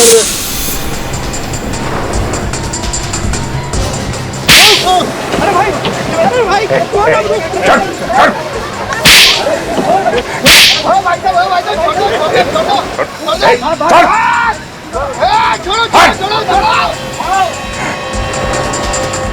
अब देखिए ना साहब, लड़ाई उन दोनों की और हमारा फिजूल में 5,000 का नुकसान हो गया। ये पैसे रख लो, तुम्हारे नुकसान की भरपाई। अरे साहब, आप बहुत अच्छे इंसान हो।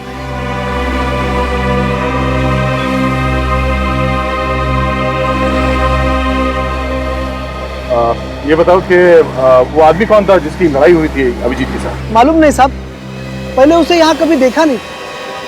चेहरा याद है आपको उनका? स्केच बनवाने में हमारी मदद कर सकते हो? नहीं मैडम, उन दोनों में तो हाथापाई चल रही थी। कभी इधर गिर रहे थे, कभी उधर गिर रहे थे, तो चेहरा देखा नहीं मैंने। अच्छा, वो दोनों आपस में कुछ बात कर रहे थे? नहीं साहब।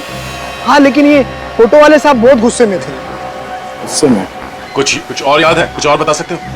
हाँ साहब, लेकिन 1 घंटे पहले ये फोटो वाले साहब यहाँ आए थे। क्या अभिजीत यहाँ आया था? हाँ साहब, मगर वो। मगर क्या? मगर साहब वो।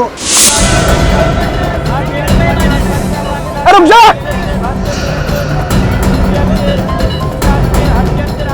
अरे पकड़ो उसे, पकड़ो! ये क्या किया आप लोगों ने? हाँ? गलती हो गई साहब।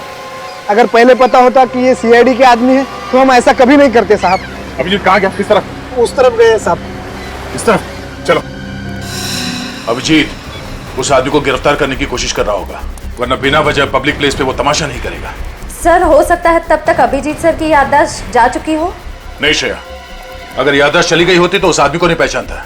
मुझे लगता है गोली लगने के बाद ही उसकी याददाश्त गई होगी। एक काम करो, तुम दोनों इस तरफ देखो, मैं यहाँ देखता हूँ। सर।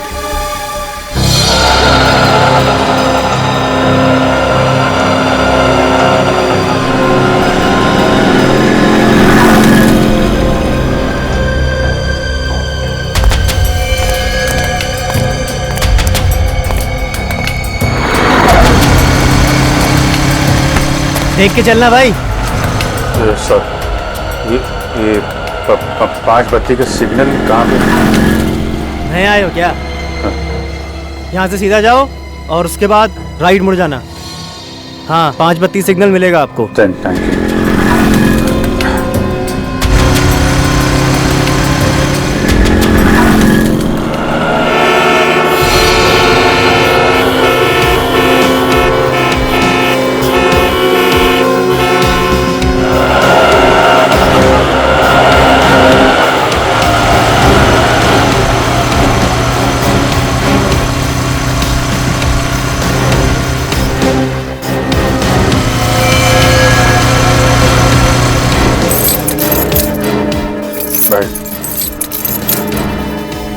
क्या हुआ भाई, चाबी बनवानी है क्या?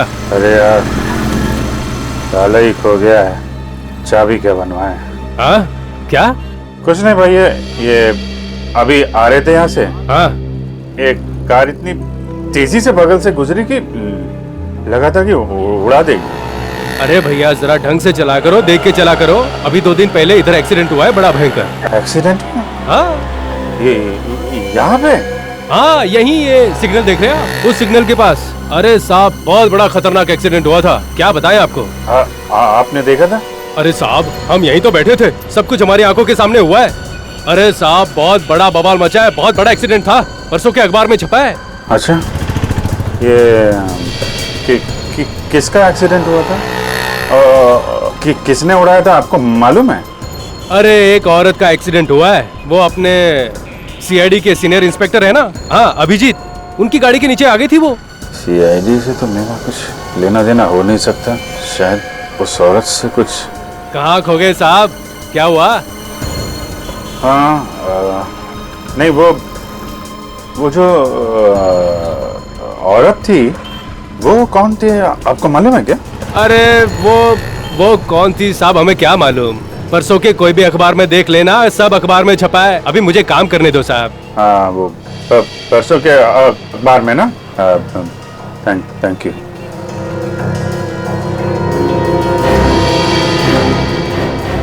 रोकम 5 किलो हुआ, कुल मिला करके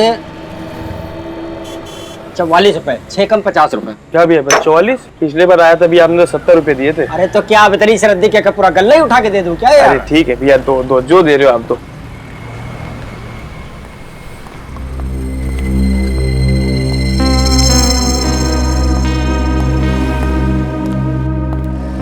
सब ये कल परसों का अखबार होगा क्या? कौन सा चाहिए आपको? तो कोई सा भी अखबार परसों का। भैया ये पुराने अखबार रखे हैं, मुझे तारीख पढ़ना नहीं आता, अब इसमें से देख लो निकाल लो। अच्छा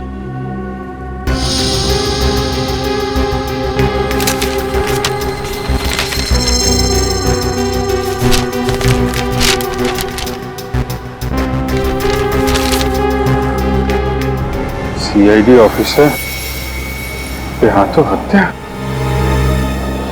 अरे वाह, इसमें तो आपका फोटो छपा भाई साहब। क्या लिखा आपके बारे में? तारीफ लिखी है मेरी। अच्छा तारीफ लिखी है, 5 रुपए दीजिए। 5 रुपए?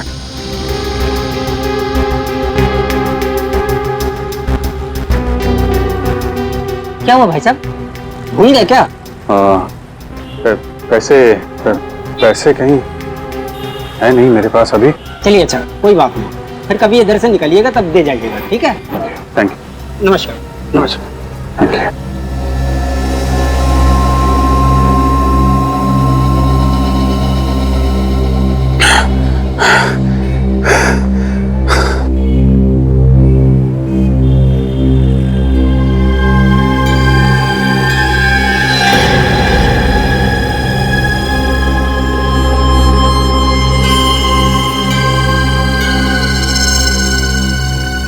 तो मैं एक सीआईडी ऑफिसर हूँ। उसने एक लड़की का खून कर दिया।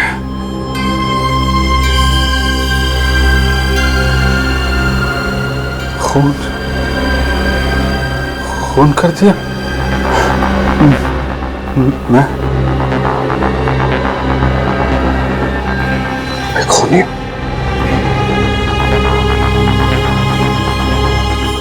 अगर मैं सीआईडी ऑफिसर हूं तो मैंने इसका खून कैसे किया?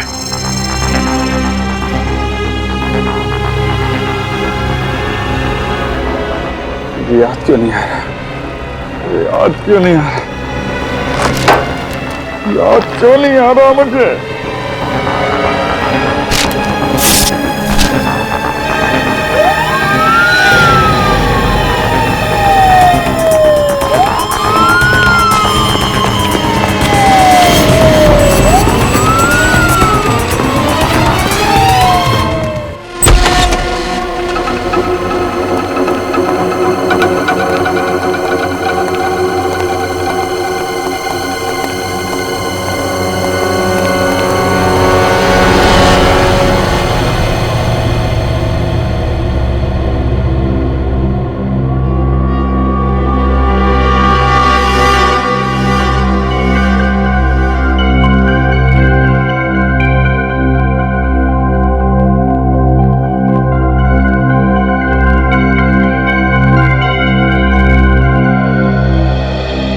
विनीत,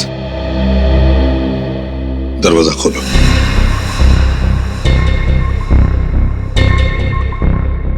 विनीत, दरवाजा खोलो। लेकिन सर, अभिजीत सर के घर में यूं इस तरह? इस वक्त ये घर अभिजीत का नहीं, एक मुजरिम का घर है। दरवाजा खोलो। सर प्लीज अभिजीत सर को मुजरिम मत कहिए। अभी तक हम उनके खिलाफ कुछ भी साबित नहीं कर पाए। दरवाजा खोलो विनीत, खोलो दरवाजा। सर,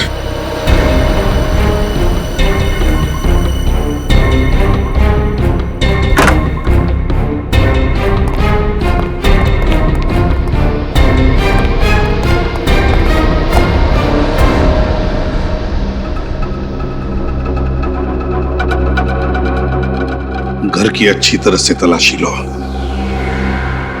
एक एक कोना छान मारो। अगर अभिजीत ने गुनाह किया है तो उसका सबूत भी यहीं पर मिलेगा। Okay sir.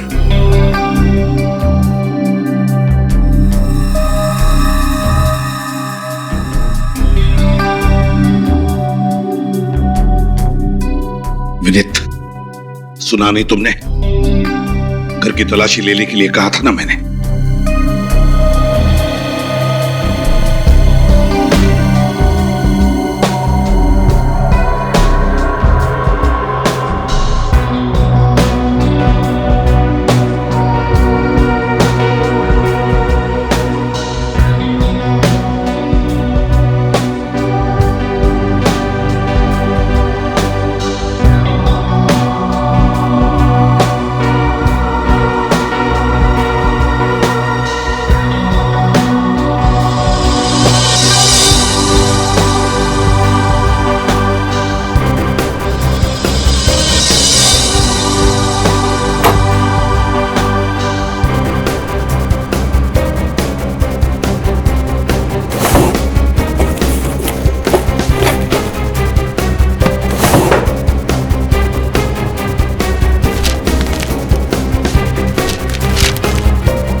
क्या छुपा रही हो?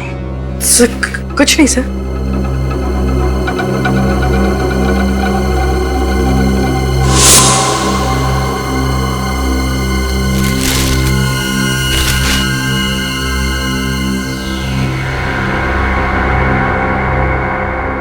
काफी संभाल के रखी है चाबी अभिजीत ने। लगता है इस केस का ताला भी इसी चाबी से खुल जाएगा।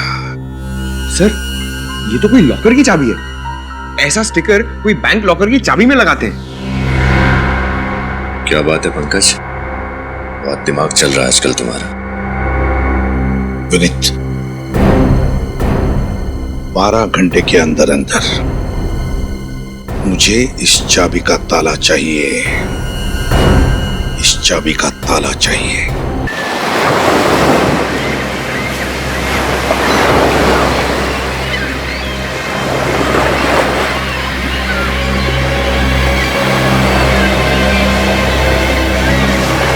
क्या हुआ? सर उस तरफ तो अभिजीत सर नहीं मिले और इस तरफ भी कहीं नहीं है। तो गया कहाँ है अभिजीत?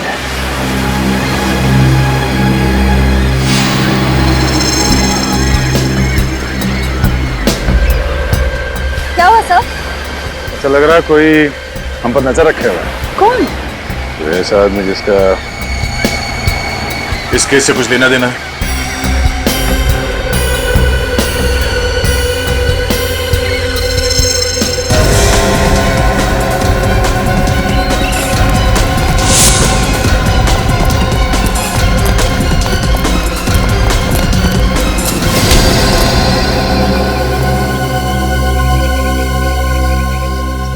अपन कुछ नहीं किया साहब, अपन को जान दो ना। सीआईडी पे नजर रखे हो, अब बोलते हो कि कुछ नहीं किया। हाँ? कौन हो तुम? वो अपन का नाम घुंगरू है, घुंगरू। हम लोगों पर नजर क्यों रख रहे थे?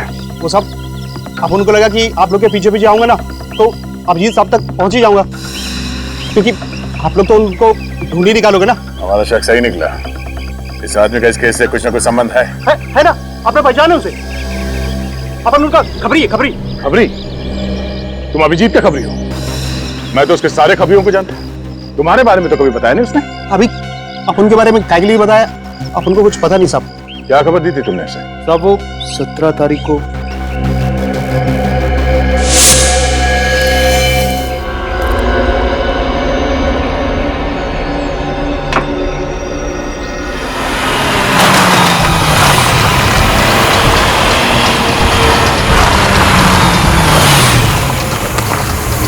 कैसा साहब? अभी हालचाल पूछने का टाइम नहीं मेरे पास, ये लड़की चाहिए मुझे, समझे? साहब इस लड़की का अगर एक पता ठिकाना हो तो मैं बोलूं साहब, ये कभी चर्च गेट तो कभी पनवेल तो कभी विरार। साहब ये लड़की अपना ऐसा पता ठिकाना बदलती है ना जैसा हर फ्राइडे को सिनेमा हॉल पे पिक्चर चेंज होती है। इसकी फिल्म अभी कहाँ चल रही है ये बता मुझे। अपन फुल कोशिश करेंगे साहब। कोशिश नहीं, मेरा इस लड़की से मिलना बहुत जरूरी है, समझा? काम हो जाना चाहिए। काम होगा ना साहब? बस सब पता करके ना फोन मारता हूँ। ठीक है, 48 घंटा है तेरे पास। वादा नहीं साहब, अब अपन चलता है। हाँ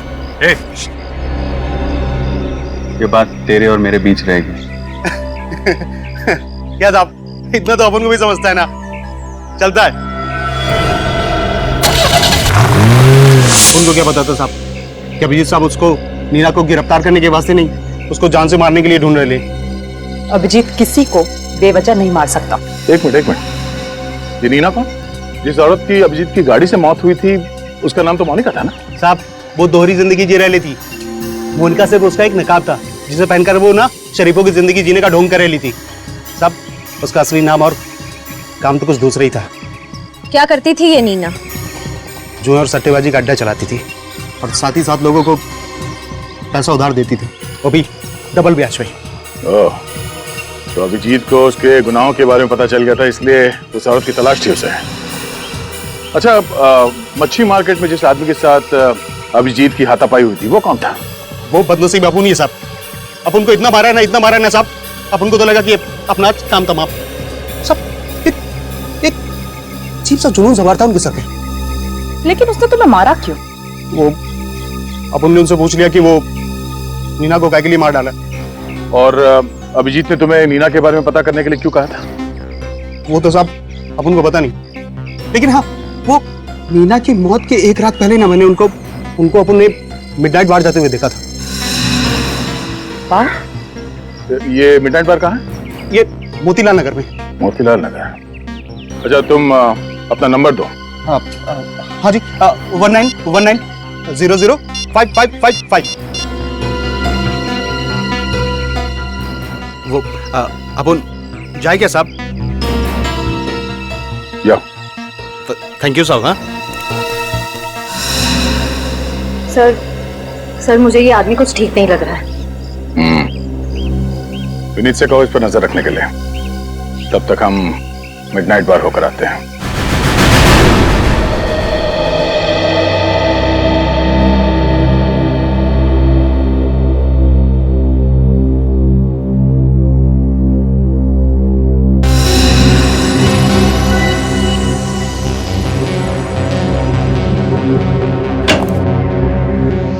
हाँ साउंड क्या हुआ?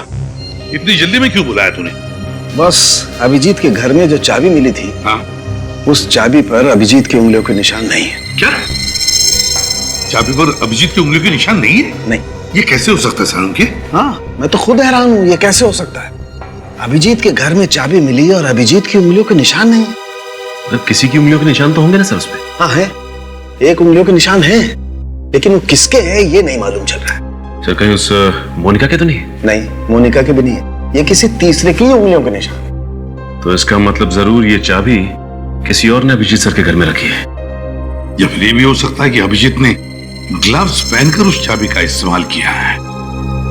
मगर किस राज की चाबी है ये? किस राज की चाबी जो अभिजीत छुपाने की कोशिश कर रहा है? सर ये चाबी किस लॉकर की है पता चल गया है। किस लॉकर की? Good health gym. Good health gym? Yes sir. ये अभिजीत जिम कब से जाने लगा? साळुंखे, अभिजीत आजकल क्या क्या करने लगा है, उसका एक एक करके अब पता लगने लगा है हमें।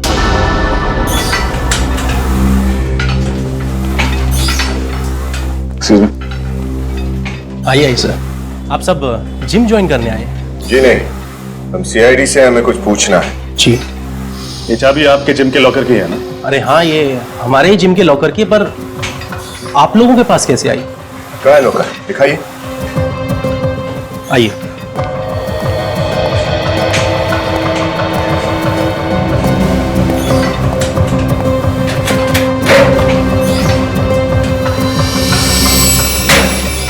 सीडी?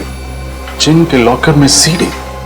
कमाल है, लॉकर में तो लोग एक्सरसाइज करने के कपड़े वगैरह रखते हैं, इसमें तो सीडी है। जरूर कोई खास बात होगी इस सीडी में, तभी इसे इतना संभाल के रखा गया है यहाँ पर। किसके नाम पे है लॉकर? सर मैं आपको देख के बताऊं।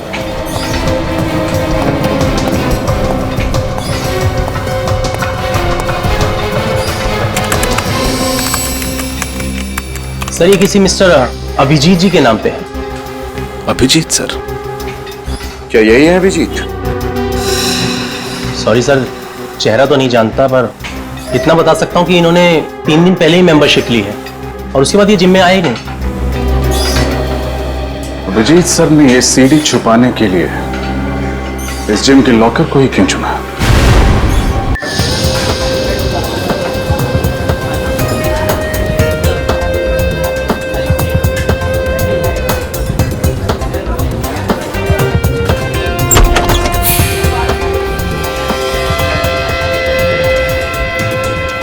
सर अभिजीत सर ऐसी जगह पे आते थे? मुझे तो यकीन ही नहीं हो रहा। हो सकता है कुछ इन्वेस्टिगेशन के लिए यहाँ पे आ गया हूँ। कभी कभी हमें ऐसी जगह पे आना पड़ता है। आइए सर। Sir welcome. सर यहाँ बैठिए। हम लोग यहाँ बैठने के लिए नहीं आए। जरा ये फोटो देखो, ये आदमी यहाँ इस बार में आता है? अरे हाँ सर, सर ये तो यहाँ आते रहते हैं। सर बड़े रंगीन मिजाज के हैं सर। जबान संभाल के बात कर, समझा? हम लोग सीआईडी से हैं, जो कुछ भी बोलेगा सोच समझ के बताना। सॉरी सर, गलती हो गई। क्या दिख रही है? हाँ, तुम यहाँ पर नहीं आई हो क्या? मैंने तुम्हें देखा नहीं तेरे को। ए चलो यहाँ से। अरे पता भी है किससे बात कर रहे हो? मैनेजर चुप। हाथ तो अपन इसकी आंखों से पिएगा और फिर इसके हाथों से पिएगा रे। मेरे हाथ से पिएगा?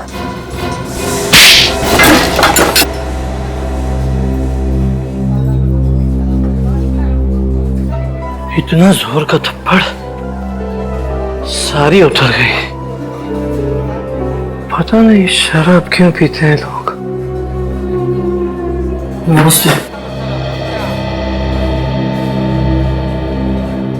ये आदमी यहाँ किससे मिलने आता है? सर ये तो गुंजन से बातें करते थे। गुंजन? बुलाइए उसे। लेकिन वो तो चली गई। कहाँ चली गई? सर पता नहीं सर, अचानक किसी का फोन आया था और वो चली गई थी। जरा इस गुंजन का नंबर देना। सर 1093 44278। नॉट रीचेबल आ रहा है। सर हो सकता है गुंजन किसी मुसीबत में हो सकता है। इस केस से इस गुंजन का कुछ ना कुछ संबंध भी हो सकता है। चलो।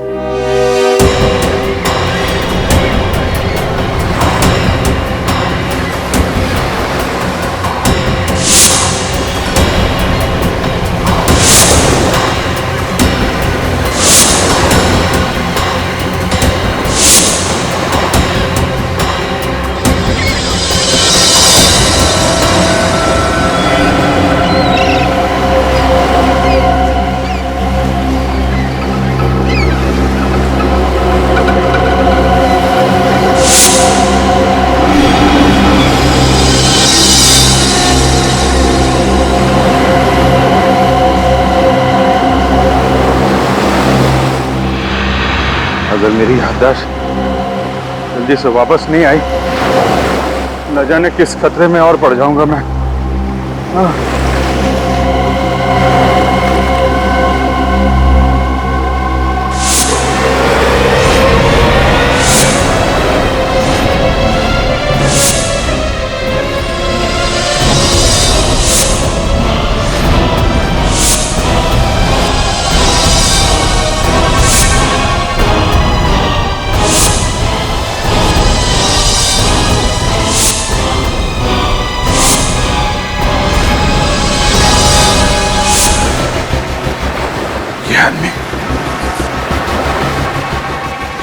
इस आदमी को तो मैंने हॉस्पिटल में देखा था।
क्या हुआ सर?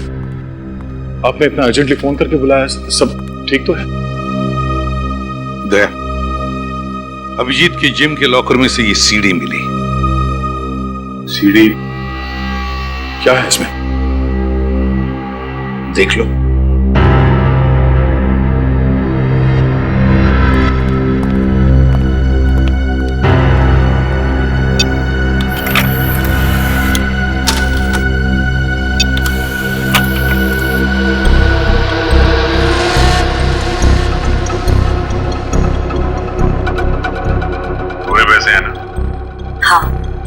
जितने तुमने कहे थे, पूरी 6 लाख है। अभी इनसे काम चला लेता हूँ, बाकी के कब मिलेंगे? देखो, मेरी मजबूरी का फायदा मत उठाओ। मैंने इन पैसों का इंतजाम भी बड़ी मुश्किल से किया है। ये सब तुम्हें पहले सोच लेना चाहिए था। अगले हफ्ते तक अगर बाकी के पैसे नहीं मिले तो अंजाम तुम अच्छी तरीके से जानती हो।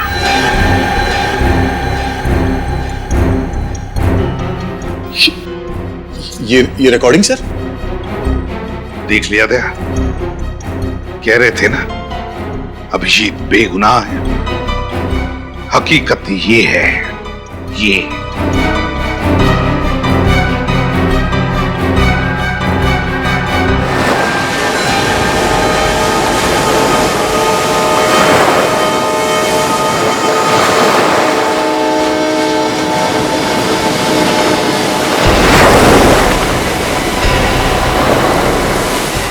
इधर ही आया था ना?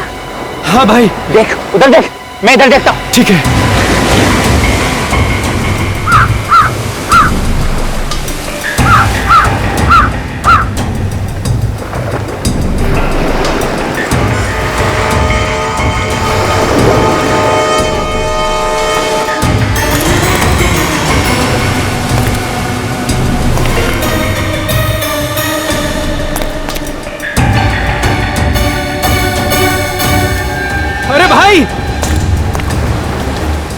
इधर है, इधर।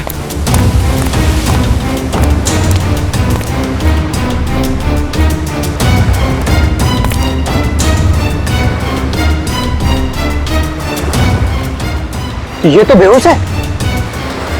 चलो अपना काम आसान हो गया।